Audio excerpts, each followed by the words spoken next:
Բարև ձեզ սիրելի բարեկամներ, ես ուրախ եմ ողջունել ձեզ իմ աստղային խորհրդատու Աննե Հաղվերդյանի հետ YouTube-յան ալիքում,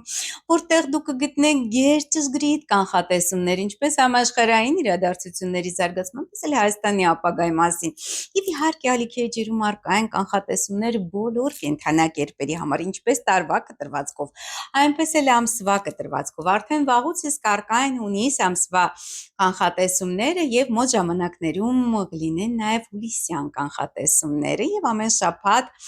ես ներկայացնում եմ գալիք շաբաթվա աստղացույց լուսնացույցը լուսնի փոխհարաբերությունները այլ մորակների հետ եւ կանխատեսումները կենդանակերպերի համար այնպես որ անպայման բաժանորդագրվեք ալիքից եւ դիտեք այս վիդեոները մինչեւ վերջ որպեսզի մշտապես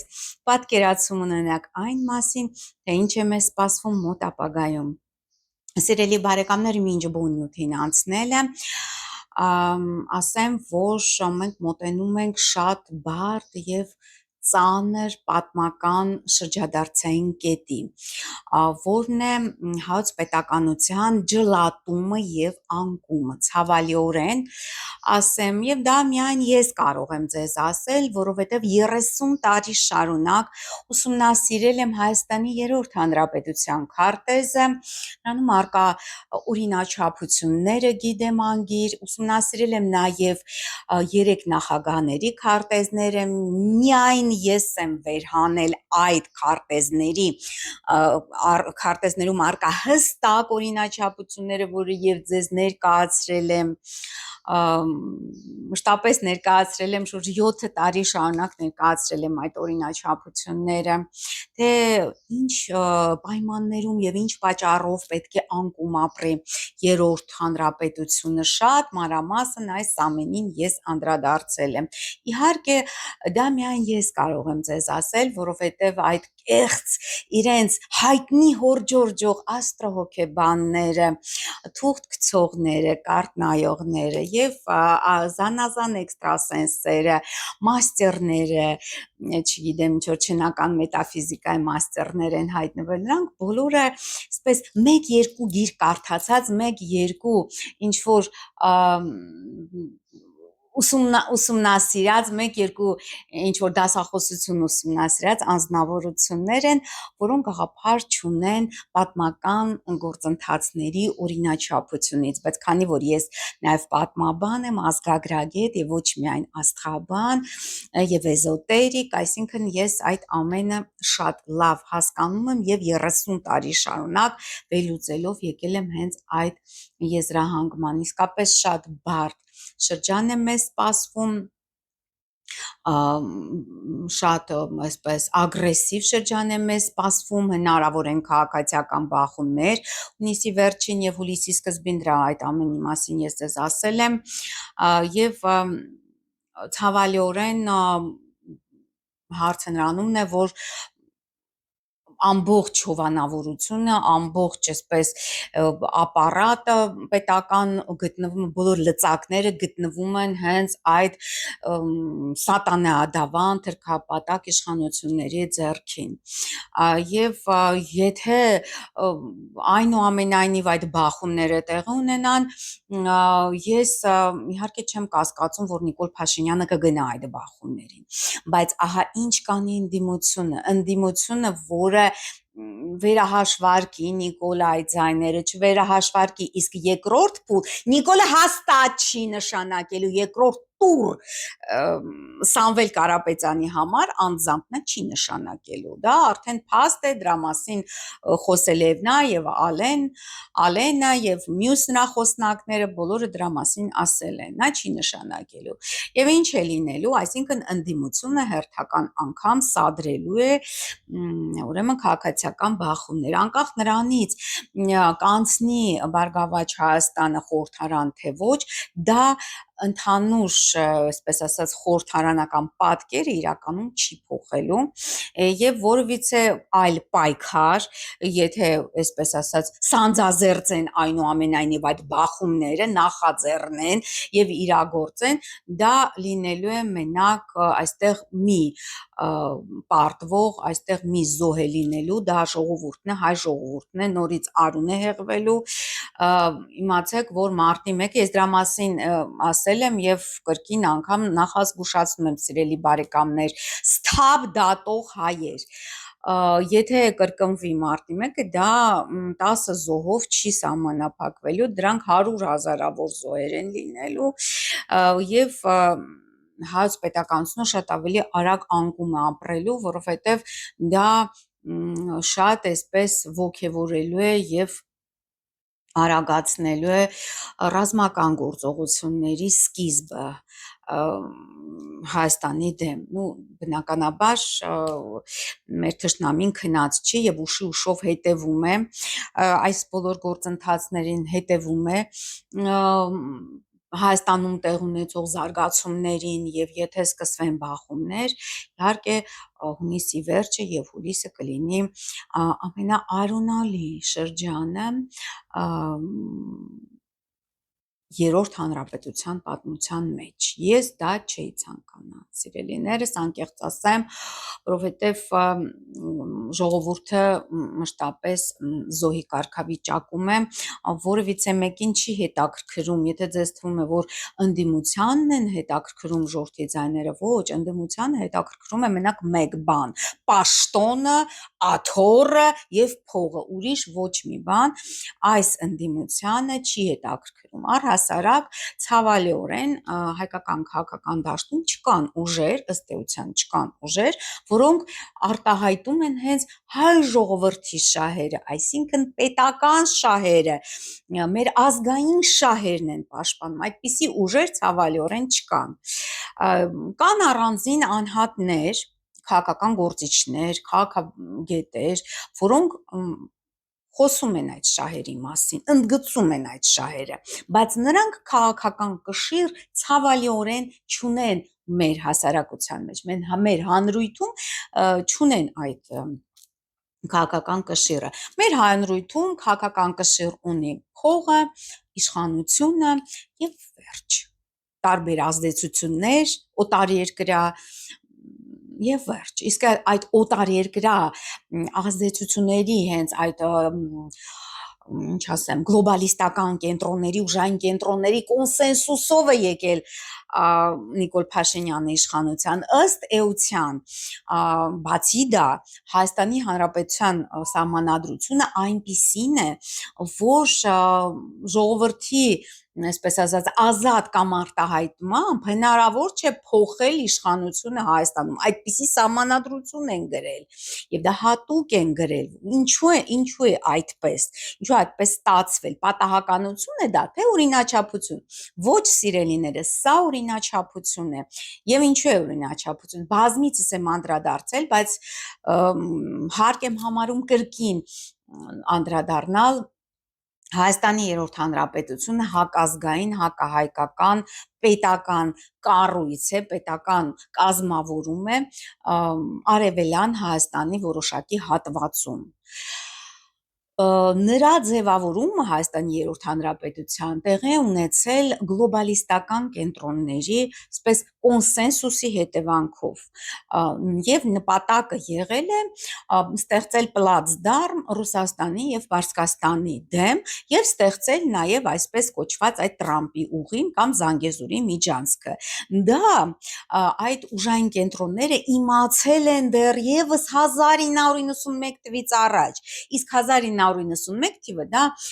ամերիկյան աստղաբանների կողմից հստակ է ապացուցել են, որ դա հենց աստղաբանական հաշվարկի հիմունքով են տրված այդ տարեթիվը, որպեսզի Խորհրդային Միությունը փլվի եւ ձևավորվեն անկախ պետություններ։ Ես նաեւ Ուկրաինայի օրինակով եմ ձեզ բացատրել, որ Ուկրաինան ստեղծվել է հենց անկախացել է օգոստոսի 24-ին 91 թվականին, որը բախման օր է, որը ավերիչ օր է եւ դուք տեսնում եք ինչպիսի ավերածություններ են այժմ Ուկրաինայում։ Դա պատահական չեն այդ օրերը։ Նույնը Հայաստանի Հանրապետությունը, որը փաստացի դարձավ անկախ համաժողովրդական քվեարկությամբ սեպտեմբերի 21-ին 1991 թվականի եւ կրկին այդ հորոսկոպում լուսին ազատ ընթացքում է, այսինքն ցականցած գործ, որը սկսվում է այն ժամանակ, երբ լուսին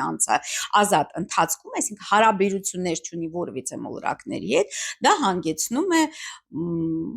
ոչինչի չի հանգեցնում, օդում կախված է մնում ամեն ինչ, որը եւ այժմ մենք տեսնում ենք, որ Հայաստանի երրորդ հանրապետության 35-ամյա պատմության մեջ ամեն բան կախված է եղել օդում եւ ամբողջ այդ տարիների ընթացքում, շուրջ 3 տասնամյակների ընթացքում չի եղել գետ մի օրինակ, երբ հնարավոր լինի իշխանությունը փոխել քվեարկության միջոցով, այսինքն ընտրությունների միջոցով։ Այժմ նույնպես այժմյա սահմանադրությունը շատ ավելի վատ սահմանադրություն է, որը ընդունված է 2015 թվականին Սերժ Սարգսյանի կողմից։ Շատ ավելի վատն է եւ շատ ավելի բարդ է դա անել եւ շատ ավելի բարդ է, այսպես ասած, ազատագրվել այն ուժերից, ովքեր իշխանության են եւ որպեսզի նրանք չունենան բացարձակ մեծամասնություն, շատ դժվար է դա անել ըստ սահմանադրության։ Հիմա ընդհանրապես սահմանադրության փոփոխությամբ հնարավոր է արդյոք շտկել այս բարդ իրավիճակը, այսինքն այս հակաժողովրդական իրավիճակը, այսպիսի սահմանադրություն է գրված եւ այնպիսի պետական կառույց ունի այս Հայաստանի երրորդ հանրապետությունը, որպեսզի տուժի միայն ժողովուրդը, որպեսզի ժողովուրդը չունենա հնարավորություն իր ազատ կամ արտահայտության, որևիցե ազատություններ, որևիցե, չգիտեմ, ինչ որ ազգային ուժեր, որպեսզի հանկարծ ու հանկարծ չկարողանան գալ իշխանության։ Եվ այդպես էլ եղել, այդ բոլոր ազգանվեր, ազգանպաստ ուժերը պարզապես գնդակահարվել են, ոչնչացվել են, բանտեր են նետվել եւ այլն, հասկանում եք։ Հնարավոր է արդյոք միայն սահմանադրության փոփոխությամբ գալ ինչ-որ դրական փոփոխությունների, ոչ սիրելիներս, պետք է փոխել ամբողջ պետական համակարգը, այսինքն Հայաստանի երրորդ հանրապետությունը կենսական եւ կենսունակ օրգանիզմ չէ, նա պետք է վերանա այսպես թե այնպես եւ տեղը գա չորրորդ հանրապետությունը, այստեղ հիմնական այսպես ասած մեր պայքարը ինչում պետք է կայանա, նրանում, որ Նիկոլ Փաշինյանը չկարողանա ստեղծել չորրորդ հանրապետությունը, Նիկոլ Փաշինյանին ըստ էության, դուք գիտեք, որ գոյություն ունեն դեդլայններ, այսինքն երբ ստեղծվել է Հայաստանի Հանրապետությունը եւ փլուզվել է Խորհրդային 1991 թվականին, ուրեմն արդեն իսկ հաշվարկված էր, որ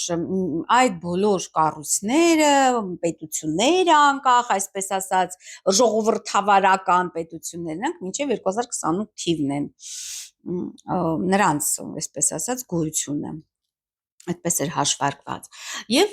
մինչև 2028 թիվը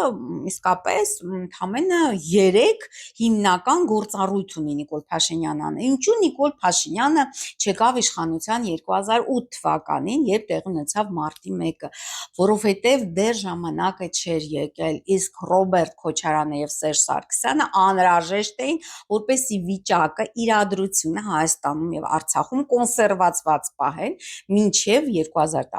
թիվը եւ իշխանությունը փոխանցեն Նիկոլին, իսկ Նիկոլը մինչև 2028 թիվը, որովհետեւ ցանկացած իշխանություն Հայաստանի Հանրապետությունում գոյություն ունի ընդամենը 10 տարի ավել չի եղել եւ չի լինելու։ Այսինքն մինչև 2028 թիվ Նիկոլ Փաշինյանը 3 գերխնդիր ունի կատարելու։ Դա նա Զանգեզուրի միջանցքն է, այսինքն Տրամպի ուղին ստեղծել եւ Զանգեզուրը հանձնել անկլավներ եւ Զանգեզուրը հանձնել Ադրբեջանին։ Երկրորդը դա սահմանադրության մեջից այդ անկախության հռչակագրի վերացումն է, պրեամբուլայից հանել եւ երրորդը ստեղծել չորրորդ հանրապետություն ըստ էության, թաղել երրորդ հանրապետություն եւ ձևավորել չորրորդ հանրապետություն։ Հիմա այդ սահմանադրության խնդիրը բավականին բարդ է նրա մոտ, այսինքն հնարավոր է դա չստացվի։ Փոփոխությունները կարող են նա անել սահմանադրության մեջ, բայց այդ փոփոխությունները չեն կարող էական ազդեցություն ունենալ մեր այս երրորդ հանրապետության ընդհանրապես քաղաքական կառույցի, իշխանական կառույցի վրա միևնույնն է, ստեղծված է այնպիսի արատավոր համակարգ,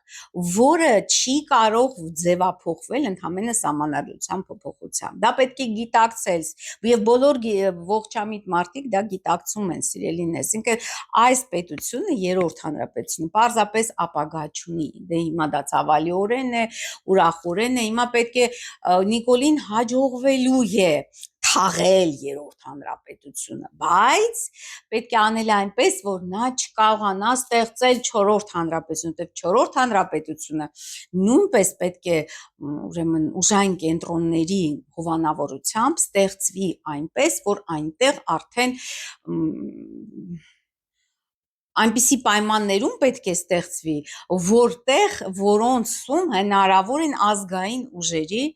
այսպես իշխանության գալը, այդպես պետք է լինի համենայն դեպս։ Դե հիմա դա կստացվի ուրեմն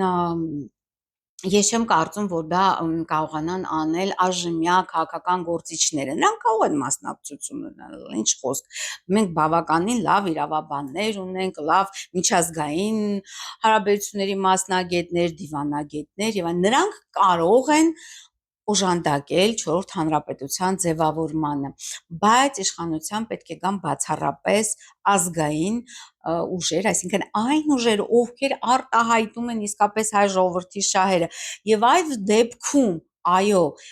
իշխանությունը պատկանելու է ժողովրդին, միայն եւ միայն այն դեպքում, իսկ այժմ իշխանությունը չի պատկանում ժողովրդին, այսինքն ոնց փորձեն, չգիտեմ, 10 անգամ թող քվեարկեն, 15 անգամ թող այդ նույն ընտրատարածքում ԲՀԿ-ն են ընտրում, չգիտեմ ում են ընտրում, դա էական չէ։ Եթե գործընթացները տանեն քաղաքացիական բախումների, իհարկե շատ բացասական հետևանքներ կունենա Հայաստանի Հանրապետության համար։ Ես դա բացատրել եմ, թե ինչու, որովհետև նախ Հայաստանի Հանրապետության երրորդ հանրապետության քարտեզը 21 սեպտեմբերի 1991 թիվ 14-ից 47-ից 45 րոպե, այդպես եմ ես ճշգրտել ժամը, այնտեղ նույնպես ձևավորվում է մեծ քառակուսի, որը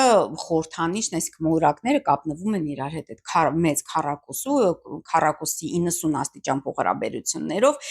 որը մեծ ավերների, ինչ-որ արտառոց բացասական զարգացումների արդյունք է կամ խորհրդանիշն է։ Այսինքն ընտրությունները այդ ժամանակ կազմակերպելը հանգեցնելու է շատ ավերիչ հետևանքների, այսպես ասած, Հայաստանի երրորդ հանրապետության համար եւ բացի դա բոլոր այն հիմնական քաղաքական ակտորների, ուժերի ղեկավարների աստղային քարտեզներում ես տեսել եմ այդ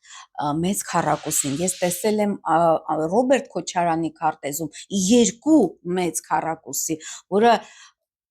շատ ավելի աղետաբեր հետևանքներ կարող, այսինքն այդպիսի մորակային փոխհարաբերություններով մասնակցել ընտրությունների, դա ինքնասպանություն է, ես կասեի,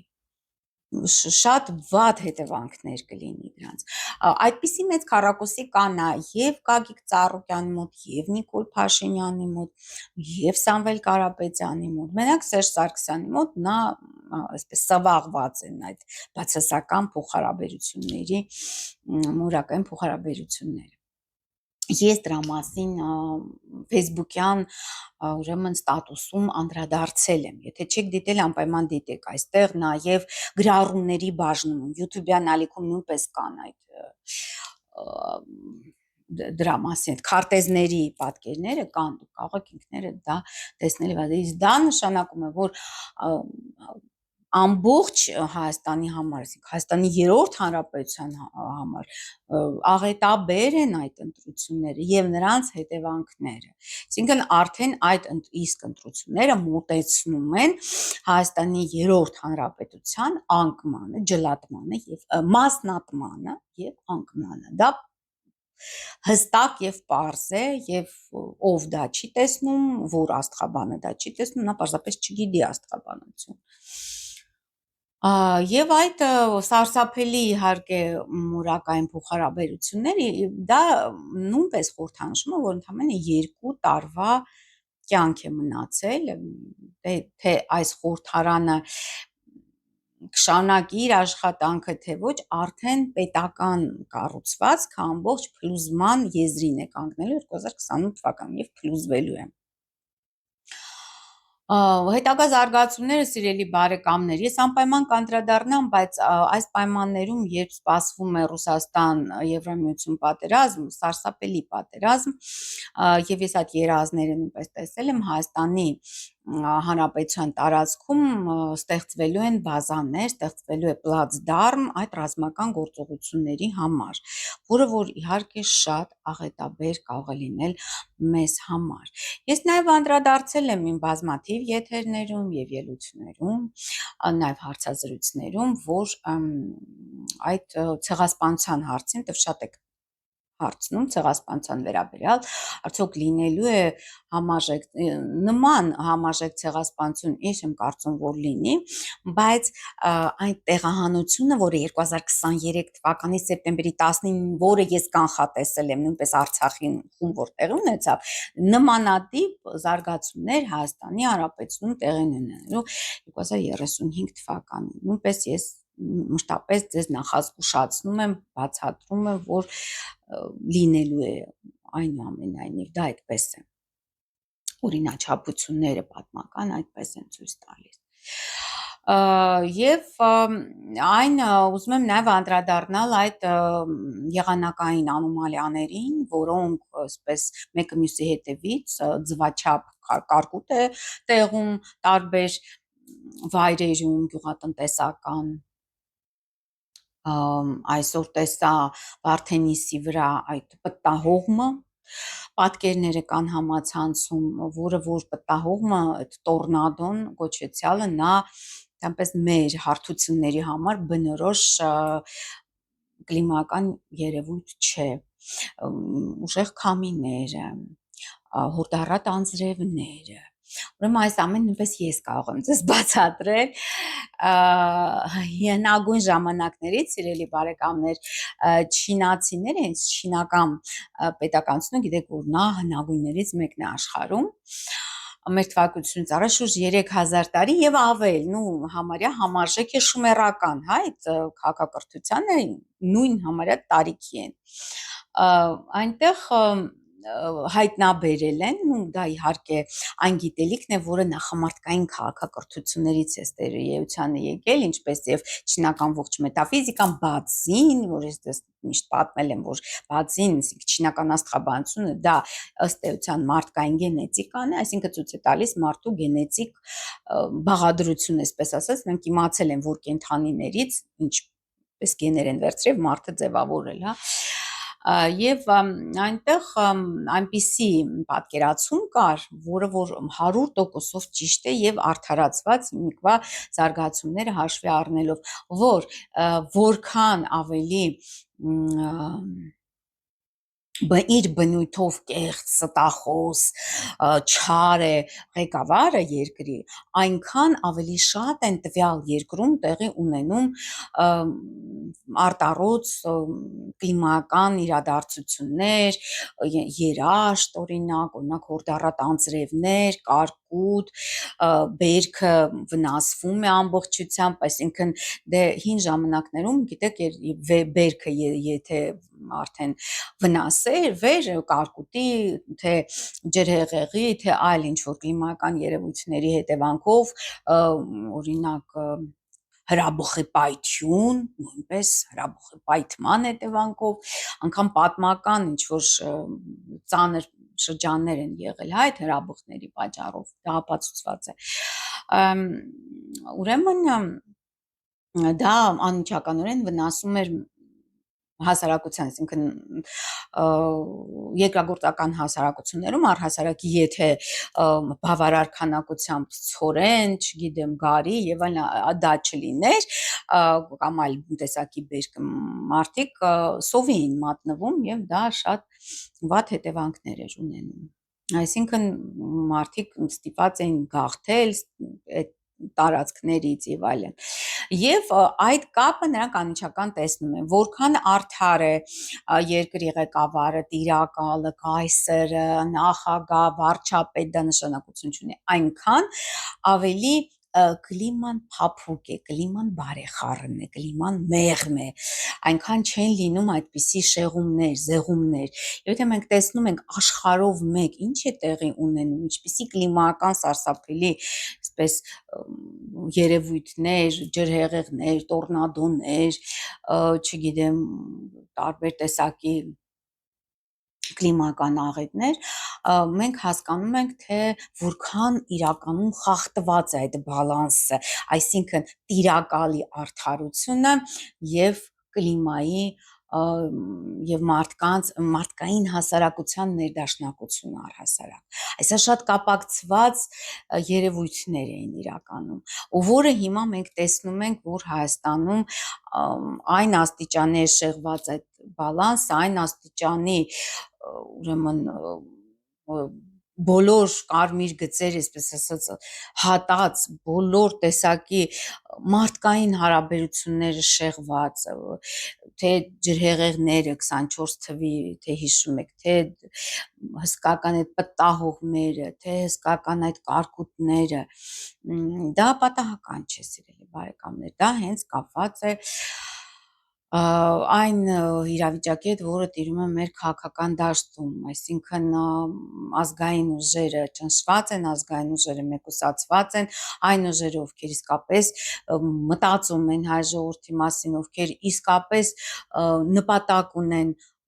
վերականգնելու ազգային եւ ստեղծելու ազգային պետություն, դրանք մեկուսացված են, դրանք առամարված են, այո, այդպես ֆոնի պես մարդիկ լսում են այդ մարդկանց, այդ քաղաքական գործիչներին, կան մի քանի հոգի կան, ես չեմ ասում միայն ես եմ այդ թեմայով խոսում, կան հրապարակախոսներ, քաղաքագետներ, քաղաքական գործիչներ ունենք, որոնք հենց ազգային պետության ստեղծման մասին են խոսում եւ բայց նրանց ձայնը շատ թույլ է, ֆոնային, այսպես ինչ որ բանի նման է, երաժշտության նման է, բայց ավելի հստակ, ավելի ուժեղ հնչում է այն քաղաքական գործիչների ձայնը, ովքեր որևիցե էական փոփոխություններ չեն պահանջում, այլ պարզապես պահանջում են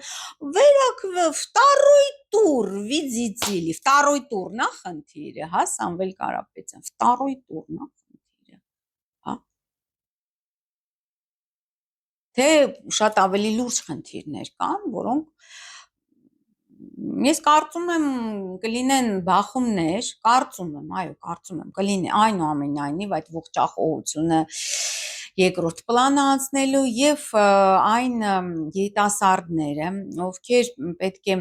մեծ ավանդ ունենան մեր ազգային հայկական բուն հայկական ազգային պետականության ստեղծման գործում, նրանք հիմա կան արդեն երիտասարդ են դեր, այդ 2008 թվականի ծնվածներն են հատկապես, այդ դրանք մեծ վտանգի տակ են, թե կբանտարկվեն, թե կսպանվեն, թե կխեղվեն, թե, չգիտեմ, պահեք, պահպանեք այդ երիտասարդներին, որոնք 2008 թվականի հետ մարտի 1-յան սերունդը, ես ձեզ խնդրում եմ, այլապես մենք չենք կարող ստեղծել այդ ազգային պետությունը, մենք այդքան մարդկային ռեսուրս չունենք, նրանք հատուկ միսիայով եկել են, որ ծնվել է 2008 թվականին, հատուկ միսիայով ծնվել են, որպեսզի հետագայում, երբ որ 4-րդ հանրապետությունը ձևավորվի, մասնակցեն, օժանդակեն եւ ձևավորեն այդ ազգային պետությունը եւ ընդհանրապես մկան տարվա ծնվածները բոլորը վտանգի տակ են հունիս ամսին, հատկապես հունիս ամսին եւ մինչեւ հուլիսի 5-ը ձիու ամսվա ընթացքում հուլիսից 5-ի հետո էլ այդ թվում նաեւ ցուլ կենթանակերպի տակ ծնվածները թե ամիսը, թե օրը, թե տարին ցլի։ Այնպես որ զգուշացեք սիրելի բարեկամներ, քանի որ այդ բոլոր գծվռտոցները միայն մեկ նպատակ ունեն՝ պաշտոն եւ փող։ Այսինքն որևիցե քաղաքական ուժ չի արտահայտում հիմա իրական հայ ժողովրդի շահերը։ Եթե վերցնենք նախկին այդ ուժերը, թե Ռոբերտ Քոչարյան, թե Դաշնակցությունը, նրանք 2008 թիվ են կազմակերպել, սիրելի բարեկամներ, մենք դա մոռանալ չենք կարող։ Եվ բացատրեցի, թե ինչու 2008 թվականին Նիկոլ Փաշինյանը այնուամենայնիվ չկարողացավ գալ իշխանության։ Հիմա նրանք այդ հարուստ փորձ ունեն, թե Նիկոլ Փաշինյանը, թե Ռոբերտ Քոչարյանը, թե այնտեղ լիքը մարդ կա, որ լավ, այսպես մասնագիտացված այդ քաղաքացիական բախումներ կազմակերպելու եւ այս անգամ զոհերը շատ են լինելու, այնպես որ ես լիահույս եմ, որ առողջ տրամաբանությունը կգերակշռի հայ ժողովրդի մոտ եւ այդպիսի անիմաստ զոհեր, դա իսկապես անիմաստ զոհեր կլինեն, այդպիսի անիմաստ զոհեր մենք չտանք։ Ահա այսքանը, գրեք ձեր կարծիքը նաև այն ամենի մասին, ինչ ես ասեցի, եւ դրա մասին ես խոսել եմ բազմաթիվ անգամներ, դուք կարող եք բացել իմ Facebook-յան լայվերը այլևս Facebook-ում չեն պահպանվում, բայց Աստղային խորհրդատու Աննե Հախվերդյանի հետ իմ YouTube-յան ալիքի վրա կա առանձին playlist, որտեղ հավաքված են այս քանի տարիների, 5-6 տարիների իմ Facebook-յան լայվերը։ Դուք կարող եք դա նայել եւ համոզվել, որ այնպես չի, որ այլ աստրոհոգեբանների նման մեկ օր ես մեկ բան եմ ասում, մեկ օր ուրիշ բան։ Ես սա ասել եմ դեռ 2022 թվականից սկսած եւ ավելի վաղ։ Սկսել եմ այդ ամենը ձեզ ներկայացնել, իհարկե իմ վերլուծությունը, ես 30 տարի շարունակ այդ վերլուծությունները անում եմ, ես վաղուց եմ դա իմացել, բայց ձեզ եմ ներկայացրել այս 5-6 տարիների ընթացքում մշտապես ներկայացրել եմ, այնպես որ դիտեք այդ վիդեոները, վիդեոյի վերջում կլինի հղումը, այդ կիրակնօրյա եթերների playlist-ին դուք կարող եք նայել եւ նաեւ այդ արցախյան ցեղասպանության 23 թվականի այդ օրերին նույնպես ես ելույթներ եմ ունեցել, լայվեր եմ արել եւ այնտեղ նույնպես ներկայացրել եմ այն զարգացումները, որոնք հնարավոր են Արցախում եւ Հայաստանում։ Իսկ այժմ սիրելի բարեկամներ ներկայացնեմ, թե ինչ է մեզ սպասում գալիք շաբաթվա ընթացքում, հունիսի 15-ից 21 ընկած ժամանակահատվածում։ Մի շարք կարևոր աստղաբանական երևույթներ են տեղի ունենում, նախ եւ առաջ հունիսի 15-ին 6:53 րոպեին Երևանի ժամանակով տեղի կունենա հունիսյան նորալուսինը 24 աստիճան երկվորյակներ կենդանակերպում։ Այդ մանրամասն, թե ինչ է սպասվելու կենդանակերպերին, այդ նորալուսնի հետ կապված դուք կարող եք դիտել հունիս ամսվա կանխատեսումներում այդ վիդեոյում։ Իսկ 16-14 րոպեին արդեն լուսինը մուտք կգործի խեցգետին եւ 22-58 րոպեին լուսինը լարված քառակուսի կառաջացնի Նեպտուն մորակի հետ։ Անորոշության, միստիկայի, մոգության եւ խաբեության մորակ Նեպտունը 4 աստիճան խոյ կենդանակերպում է եւ լուսինը 4 աստիճան խեցգետում կլինի, իհարկե դեզինֆորմացիայի տարածման լավագույն մուրակային փոխհարաբերություն, այնպես որ զգուշ եղեք հունիսի 15-ի երեկոյան, ստուգեք տեղեկատվությունը։ Հունիսի 16-ը նույնպես շատ անբարենպաստ եւ բարդ օր է, 13-23 րոպեին Երևանի ժամանակով լուսինը լարված քառակուսի կառաջացնի Սատուրն մորակի հետ 13 աստիճան խոյ կենդանակերպում Սատուրնը եւ 13 աստիճան խեցգետնում լուսինն է։ Իսկ հունիսի 17-ը բարեխառն օր է, հունիսի 16-ի լույս 17-ի գիշերը, սիրելիներս, լուսինը 0-11 րոպեին կմիանա Մերկուրի մորակի հետ 20 աստիճան խեցգետնում, այնուհետև 2-14 րոպեին լուսինը 6 անկյուն կկազմի բարենպաստ Մարս մորակի հետ 21 աստիճան ծուլ կենդանակերպում Մարսն է, 21 աստիճան խեցգետնում ուրեմն լուսինն է։ Եվ 11-40 րոպեին լուսինը կմիանա Յուպիտեր մորակի հետ 27 աստիճան խեցգետնում, ընդհանուր բարենպաստ օր է ամսի 17-ը։ 16:04 րոպեին Լուսինը հենց ամսի 17-ին մուտք կգործի առյուծ կենդանակերպ, իսկ ժամը 21-ին վեցանկյուն կառաջացնի Ուրան մորակետ, որը 3 աստիճան երկվորյակներում է։ Ու սա ընդհանուր առմամբ կարելի ասել բարենպաստ օր է։ Բարեխառն է մեզ մոտ, նաև երեկոն բարեխառն է անցնելու 23:08 րոպեին Լուսինը եռանկյունի կառաջացնի Նեպտուն մորակետ, լավ է կանխատեսել ապագան, ծրագրեր, պլաններ կազմել ապագայի համար, նամանավանդ որ ողջ գալիք շաբաթվա ընթացքում Լուսինը լինելու է աճող։ Եվ բարեխառն է մեզ մոտ ամսի 18-ը նախ գիշերը, ամսի 17-ի լույս 18-ի գիշերը 0:27 րոպեին Լուսինը կմիանավի նեռամոլորակի հետ 5 աստիճան առյուծում։ Գիտեք, որ արդեն հունիսի 13-ին Վեներան մուտք է գործել առյուծ կենդանակերպ եւ այստեղ նրանք միանում են, շատ բարենպաստ է։ Բայց բայց միաժամանակ Լուսինը դիմակայության մեջ է, Լուսինը եւ Վեներան դիմակայության մեջ են մտնում Պլուտոն մորակետ, որը գտնվում է 5 աստիճան ջրհոսում, որը շատ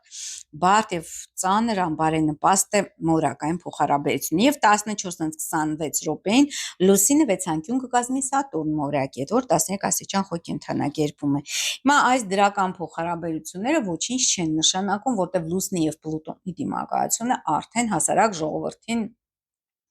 այսպես ասած հարվածի տակ է դնում։ Հաջորդը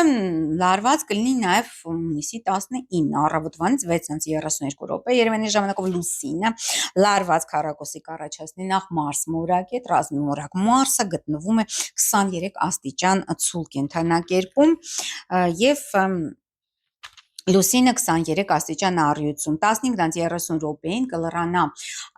առաջին վեցանկյունը Լուսնի եւ Արեգակի 28 աստիճան երկորյակներում Արեգակն է 28 աստիճան առյուծում Լուսինը իսկ 15:36 րոպեին հունիսի 19-ին Լուսինը մուտք կգործի կույս կենդանակերպ։ Տեսնում եք շատ վայրիվերումներով լի շաբաթ է, շատ լարված շաբաթ է լինելու, բավականին լարված մորակային փոխհարաբերություններով հունիսի 19-ի լույս 20-ի գիշերը 0:05 րոպեին Լուսին լարված քառակուսի կառաջացնի Ուրան մորակի հետ 3 աստիճան ջրհոսում Ուրանը եւ 3 աստիճան կույս կենդանակերպում Լուսինն ու սա հոսանքի տանումներ, կապի խափանումներ, վտանգներ ճանապարհներին, այնպես որ եղեք զգուշ։ Ամսի 21-ը բացառիկ օր է աստղաբանական, որովհետև Երևան ժամկոտ 12:24 րոպեին արդեն Լուսինը մուտք կգործի Խեցգետին կենդանակերպ, ես շնորհավորում եմ բոլոր խեցգետիններին եւ Խեցգետնում կմնա Արեգակը մինչեւ հուլիսի 22-ը։ Այնուհետև 13:03 րոպեին Լուսինը վեցանկյուն կառաջացնի Մերկուրիի հետ, որը բարենպաստ է ինչ-որ նոր ծանոթությունների համար, նոր գործնական հարաբերություններ ստեղծելու համար, ծրագրեր ստեղծելու համար, ընդհանրապես այդ հունիսի 21-ը շատ բարենպաստ է դրա համար, որտեղ արդեն 15:05 րոպեին նաև Լուսինը եռանկյունի կառաջացնի Մարս մորակի հետ, որը լավ է ֆիզիկական ակտիվության համար, ինչ-որ մրցակցության համար, շատ բարենպաստ է դրական էներգիա է տալիս։ Եվ 21:38 րոպեին Լուսինը վեցանկյուն կառաջացնի նաև Յուպիտեր մորակետ 28 աստիճան Խեցգետնում Յուպիտերն եւ 28 աստիճան կույս նշանում գտնվում է Լուսինը։ Բարենպաստ են 21-ը հունիսի եւ հունիսի 17 այս շաբաթվա ընթացքում ես վայրեվիրումներով հարուստ շաբաթ ենք ունենալու։ Իսկ այժմ սիրելի բարեկամներ ներկայացնեմ թե ինչ է սպասվում կենդանակերպերին հունիսի 3-րդ շաբաթվա ընթացքում հունիսի 15-ից 21 ընկած ժամանակահատվածում։ Սիրելի խոյակներ, պատրաստ եք, սիրելի խոյեր, բարեխառն է անցնելու ձեզ համար գալիք շաբաթը հունիսի 15-ից 17-ը զբաղվելու եք տան, ընտանիքի ծնողների հետ կապված հարցերով, հնարավոր է նաև տան առքովաճառք։ Հունիսի 17-ից 19-ը բարենպաստ է զբաղվել երեխաներով, հաճույքներով, հանգստով եւ բիզնեսով։ Իսկ հունիսի 20-ից 21-ը զբաղվելու եք ընթացիկ աշխատանքային հարցերով, նաև առողջության հետ կապված հարցերով։ Բարեխառն է անցնելու գալիք շաբաթը նաև ցու կենթանակերպի համար։ Հունիսի 15-ից 17-ը կարճ ճանապարհ է գնալու սիրելի ցուլիկներ, որի ընթացքում հնարավոր է հետաքրքիր ծանոթություն եւ լավ լուրեր։ Հունիսի 17-ից 19-ը զբաղվել եք տան ընտանիքի ծնողների հետ կապված հարցերով, իսկ 20-ից 21-ը ձեզ սպասվում են հաճույքներ, հանգիստ, կուրախացնեն ձեր երեխաները եւ բարենպաստ է նաեւ բիզնեսի համար։ Բարեխառն է անցնելու նաեւ երկուրակների համար գալիք շաբաթը։ Հունիսի 15-ից 17-ը բարենպաստ է ֆինանսական գործունեության համար, փող ստանալու։ Հունիսի 17-ից 19-ը լավ լուրեր, նոր ծանոթություններ եւ հետաքրքիր հանդիպումներ։ Հունիսի 20-ից 21-ը հիմնականում զբաղվելու եք տան ընտանիքի ծնողների հետ կապված հարցերով սիրելի երկորակներ, նաև հնարավոր է տան առքովաճառք։ Ինչ վերաբերվում է խեցգետինիկներին, նույնպես բարենպաստ է գալիք շաբաթերյանց համար։ Հունիսի 15-ից 17-ը սիրելի խեցգետիներ, զբաղվեք ձեր արտաքին հմանքով եւ գեղեցկությամբ, լուծեք անձնական եւ գործնական բնույթի հարցեր եւ խնդիրներ, հաջողությունը ձեր կողմն է։ Հունիսի 17-ից 19-ը բարենպաստ է ֆինանսական գործունեության համար, փող ստանալու, իսկ 20-ից 21-ը կարճ ճանապարհորդություն եւ հետաքրքիր ծանոթություններ։ Բարեխառն կանցնի նաեւ առույցների համար գալիք շաբաթ։ Հունիսի 15-ից 17-ը կակտիվանան սիրելի առույցներ, ձեր գաղտնի թշնամիները զգուշ եղեք։ Հունիսի 17-ից 19-ը զբաղվեք ձեր արտաքին հմանքով եւ գեղեցկությամբ, լուծեք անձնական եւ գործնական բնույթի հարցեր եւ խնդիրներ, հաջողությունը ձեր կողմն է։ Հունիսի 20-ից 21-ը բարենպաստ է ֆինանսական գործունեության համար, փող եք ստանալու։ Սիրելի կույսակներ, բարեխառն է անցնելու նաև ձեզ համար գալիք շաբաթը։ Հունիսի 15-ից 17-ը հիմնականում կիրագործվի ձեր ամենանվիրական երազանքներից մեկը, բարենպաստ է նաև օնլայն բիզնեսի համար եւ կուրախացնեն ձեր չափած երեխաները։ Հունիսի 17-ից 19-ը զգուշացեք գաղտնի թշնամիների ակտիվությունից, իսկ 20-ից 21-ը զբաղվեք ձեր արտաքին հմանքով եւ գեղեցկությամբ, լուծեք անձնական եւ գործնական բնույթի հարցեր եւ խնդիրներ, հաջողությունը ձեր կողմն է։ Սիրելի կշերքներ, ձեզ համար եւս բարեխառն է անցնելու գալիք շաբաթը։ Հունիսի 15-ից 17-ը կարեւոր հարց է լուծվելու ձեզ համար պետական դրան հետ կապված, փաստաթղթերի հետ կապված, պաշտոնի կամ աշխատանքի հետ կապված։ Հունիսի 17-ից 19-ը ուրեմն ձեր ամենանվիրական երազանքներից մեկը կկատարվի, կուրախացնեն ձեզ չափած երեխաները, բարենպաստ է նաև օնլայն բիզնեսի համար։ Իսկ 20-ից 21-ը զգուշացեք սիրելի կշերքներ գաղտնի թշնամիների ակտիվությունից։ Սիրելի կարիճիկներ, բարենպաստ է նաև ձեզ համար գալիք շաբաթը։ Հունիսի 15-ից 17-ը լավ լուր արտասահմանից կամ նվեր, 17-ից 19-ը ինչ-որ կարևոր գործնական հարց է լուծվելու ձեզ համար, պետական դրան հետ կապված, փաստաթղթերի հետ կապված, պաշտոնի աշխատանքի հետ կապված։ Իսկ 20-ից 21-ը կիրագործվի ձեր ամենանվիրական երազանքներից մեկը, կուրախացնեն ձեր չափած երեխաները եւ բարենպաստ է նաև օնլայն բիզնեսի համար, ինչպես միշտ։ Սիրելի աղեղնավորներ, բարեխառն է անցնելու ձեզ համար գալիք շաբաթը։ Հունիսի 15-ից 17-ը էքստրեմալ իրավիճակներից զգուշացեք առողջության հետ կապված մեծ գումարներ պարտքով կամ վարկով մի վերցրեք։ Հունիսի 17-ից 19-ը արտասահմանից նվեր կամ ճամփորդություն է հնարավոր։ Հունիսի 20-ից 21-ը կարևոր գործնական հարց է լուծվելու ձեզ համար պետական դրան, պաշտոնի կամ աշխատանքի հետ կապված։ Սիրելի այծ եղջյուրներ, բարդ է անցնելու ձեզ համար գալիք շաբաթը։ Հունիսի 15-ից 17-ը զգուշացեք ձեր զուգընկերների եւ գործընկերների հետ բախումներից։ Հունիսի 17-ից 19-ը էքստրեմալ իրավիճակներ, խնդիրներ ճանապարհների, նաև ֆինանսական խնդիրներ, բայց մեծ վարկեր եւ պարտքեր մի վերցրեք այդ օրերին։ Հունիսի 20-ից 21-ը լավ լուր արտասահմանից նվեր կամ ճամփորդություն։ Սիրելի ջրհոսակներ, ձեզ համար նույնպես բարդ է անցնելու գալիք շաբաթը։ Հունիսի 15-ից 17-ը աշխատանքային հարցերով եւ առողջական հարցերով եք զբաղվելու։ Հունիսի 17-ից 19-ը զգուշացեք սիրելի ջրհոսներ ձեր գործընկերների եւ զուգընկերների հետ բախումներից։ Իսկ 20-ից 21-ը էքստրեմալ իրավիճակներ են հնարավոր, ճանապարհներին խնդիրներ, մեծ վարկեր եւ պարտքեր մի վերցրեք։ Բարեխառն է անցնելու նաև ձկնիկների համար գալիք շաբաթ։ Հունիսի 15-ից 17-ը բարենպաստ է զբաղվել ձեր երեխաներով, հանգստանալ եւ բիզնեսի համար է լավ։ Հունիսի 17-ից 19-ը